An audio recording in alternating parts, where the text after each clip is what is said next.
When we take photos, we have the sense that we're capturing reality as it is. But of course, reality is three-dimensional and a photo is not. To get that third dimension back, or at least to simulate it, photographers use the technique of layering. And I don't mean Photoshop layers, I mean composing an image in camera with elements in the foreground, middle ground, and background to create a sense of depth and visual interest. I've been thinking a lot about layering and layers, looking at the work of Tseng Kwong Chi, how there are layers everywhere in his extraordinary photographs, both visible and invisible. Tseng was a photographer active in the 1980s, based in New York City, and friends with artists like Keith Haring, Jean-Michel Basquiat, and Andy Warhol, all of whom he photographed for various projects. He's not as much of a household name as these contemporaries, but he should be. His work is just as fresh, incisive, and playful. Tseng's masterpiece is a series of self-portraits called East Meets West,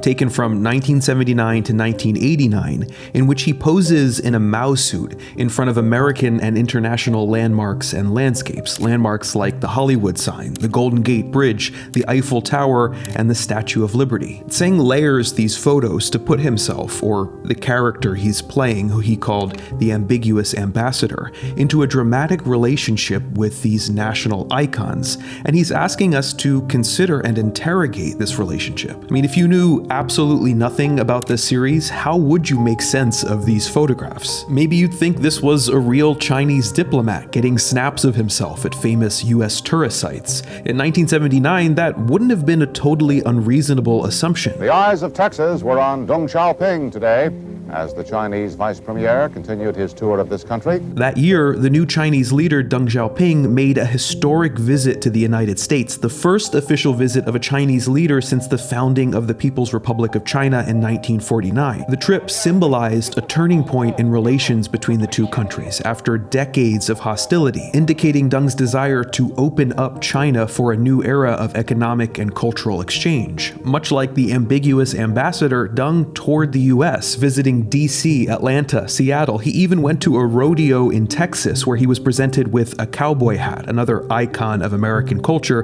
which he proudly wore. It's important to understand that in 1979, Americans simply hadn't seen any Chinese tourists, because there were none. If anything, they saw government officials like Deng, most likely on TV and not in person. After decades of Cold War antagonism and then a gradual warming of relations, Americans' sense of Chinese identity was complex and layered. Tseng experienced this firsthand. Shortly before starting East Meets West, Tseng's parents visited him and his sister Muna in New York and wanted to take them to the fancy restaurant atop the World Trade Center called Windows on the World. The restaurant had a dress code, but Tseng didn't have formal wear. All he had was a Mao suit that he had thrifted in Montreal, so he wore that. Incredibly, the restaurant staff, seeing this, treated him like a visiting dignitary, giving him and his family the best table in the place.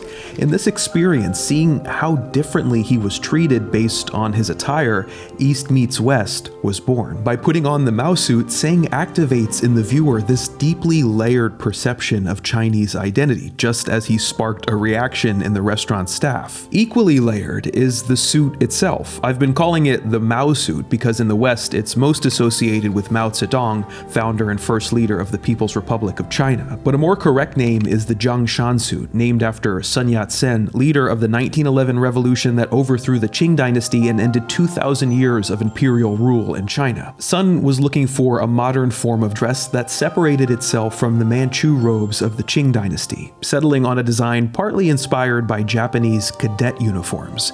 The suit went through a number of variations, but the final design features a stand-and-fall collar, 5 buttons down the front said to represent the 5 branches of government, and 4 flapped pockets symbolizing the 4 virtues of Confucianism. Shortly after Sun died in 1925, his Nationalist Party entered into a civil war with the Communist Party, which ended with the victory of the Communists and the elevation of Mao. But when Mao proclaimed the foundation of the People's Republic of China, he wore a Zhangshan suit, indicating that he still wanted to borrow some of Sun Yat-sen's authority, even while breaking from his party. Soon, the suit became the de facto attire for all officials, party members, and workers in China, a vital part of the country's visual identity.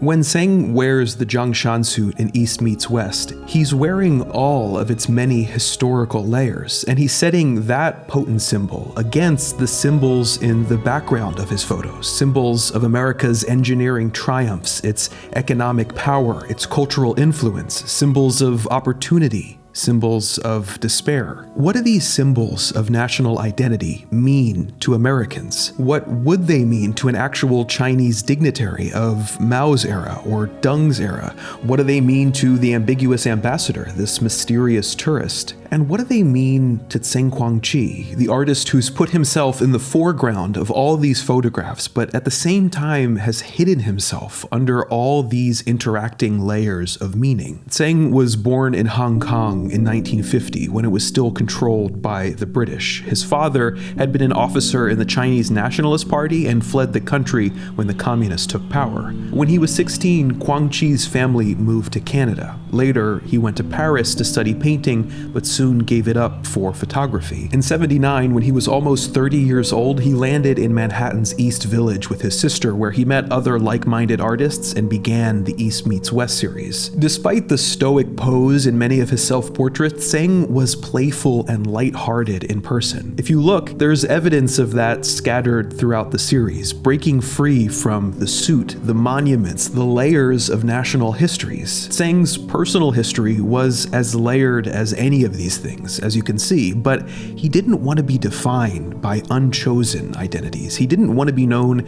as a Chinese artist or an Asian American artist or a gay artist. He just wanted to be an artist because that was the identity that he selected for himself. In the later part of East Meets West, Tseng travels into the American and Canadian countryside. In many of these photos, the ambiguous ambassador is no longer in the foreground of the image, no longer taking up as much space as massive man-made monuments. Here, the layers are collapsed and he becomes a part of the landscape. He still sticks out, but the ambiguous ambassador's relationship to what's around him is less confrontational now and more contemplative, more, well, ambiguous. That's really what identity is, national or personal. It's never solid or stable. Identity is the tension between layers. That tension, that ambiguity, is what Tseng Kwong Chi captures so brilliantly in East Meets West.